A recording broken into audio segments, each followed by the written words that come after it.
ସାଙ୍ଗମାନେ ଜୟ ଜଗନ୍ନାଥ। ଆଜି ଗୋଟେ ବହୁତ ହି ଭଲ ପୋଇର ରେସିପି ଆଣିଛି, ଯେଉଁଟାକି 10 ମିନିଟରେ ଆପଣ ଏ ପୋଇକୁ ବନେଇବେ। ସାଙ୍ଗମାନେ ये एते बढ़िया रेसिपी आपण पखाल भाତରେ बनेकी खाई परिबे, रुटी सांगरे भी खाई परिबे आ बहुत ही भल लागिबो। जदि आपण एटा भातरे खाउचंती, रुटी सांगे खाउचंती, अलगा कोनोसी तरकारी दरकार हबो नहीं। ये एते बढ़िया रेसिपी आउ बहुत ही शीघ्र बनी जाउची। मु आकु 10 मिनिट रे बनैची सांगमाने, मते 10 मिनिट ही टाइम लागिला। चलियंतु वीडियोटा आरंभ करिबा। देखंतु मु किछि पोई नेची, तार पत्र गुड़िक एमती अलगा करनबा। आउ ए पोई डेम्फो को आमे मीडियम साइज रे एमती काटी नबा। सांग माने जदि वीडियोटी आपन को भल लगे गोटे लाइक आ गोटे कमेंट करिवे को बिल्कुल भी भूलिबेनी। देखंतु ए साइज रो मु काटिची, आपण चाहिले टिके बड़ करी भी काटी परिबे। तो पोईर चोपाटा जो ऊपर जो लेयरटा थाए पतलार, सेटा को आमे काढ़ी के बाहर करदबा। बाहर करदेले पोई गुडे को बहुत ही नरम लागिबो खाइबा पाई पाटी को।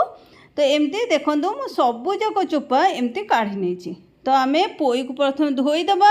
देखो मु बहुत ही सारा आदर परिवा पकईची। परिवा पाई के मु नेची कखारु, जोटा कि ए रेसिपी रे सबुठु इम्पोर्टेंट। आपण कखारु नबा को बिल्कुल भी भूलिबेनी। कखारु आलू आ पोई को देकी मु ए रेसिपीटा बनाउची। आपण चाहिले अलगा कौनसी भी परिवा दे परिबे, जेमति कि बाइगण, सारू, देसी आलू, ए सबु परिवा आपण दे परिबे। तो ये देखो मुझे गोटे कड़ई नहीं, कड़ई टिके सोरिष तेल नहीं, आमे ए सब परिवा को भाजिबा। तो मु स्वाद हिसाब रे लूण देछि। लूण देकी प्रथमे कौन करिबा, परिवा को भल से घोड़े की भाजी नबा। देखियो तो परिवा भाजी हवा भितर चलतु गोटे मसला बनैबा।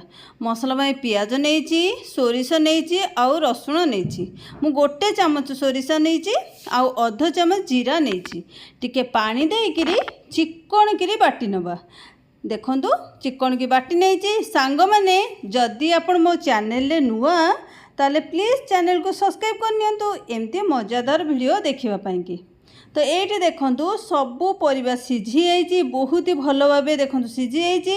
आमे आकु गोटे थाली को काढ़ी नबा। तो ये काढ़ी सारा पर देखंतु तेल भी बहुत ही सारा तेल बळिछि।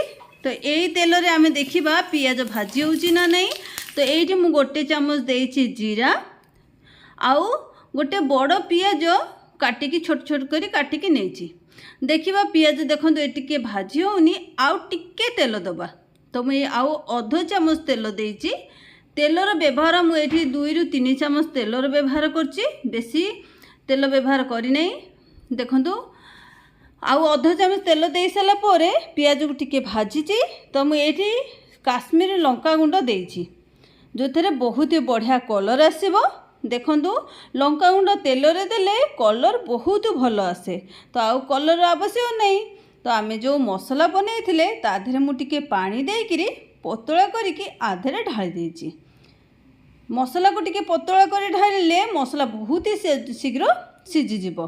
तो मु आउ टिके पानी देइछि मसला को सिझिया पई। सोरिष बाटणर जेते कंचा अंश आपण पई कंचा अंश कटिया पर्यंत सिझेइबे, तरकारीटा सेते स्वादिया बनिबो। तो मु एठी हळदी देइछि। हळदी पर मुझे मसला पाई मुझे लुण देइछि। आमे परिवा पाई लुण दे देइथिले, किंतु मसला पाई मु टिके लुण देइछि आ मु घोड़े देइछि। देखंतु 2 मिनिट घोड़े थिली। 2 मिनिट भितर बहुत ही भल भाबे सोरिष मसला सिझी जाइछि, बहुत ही बढ़िया बास्ना भी आसुछि। मुझे टमाटर 2टा बड़ बड़ टमाटर मुझे दे देइछि। टमाटर दे सारा पर आमे जो परिवा भाजिकी रखिथिले से परिवा को मुझे दे दउछि। परिवा देके आमे टिके गोळेई नबा, आउ आकु आमे भल से घोड़ेई दबा। 1 ରୁ 2 मिनिट आमे घोड़ेई दबा। गैस फ्लेम सबु बेले सांग माने मीडियम टू लो रखिबे, बिल्कुल भी हाई करिवेनी। देखंतु 2 मिनिट मु आकु घोड़ेई देइथिली। ये केते बढ़िया से सोरिष मसला संगे रे भल से सिझिकी आउ तरकारी गोटे अलगा टाइप रो बास्ना आसी गलानी। तो मुझे पोई शाग को जो रखी पोई पत्र को ताको भल से धोईकी काटी नहीं।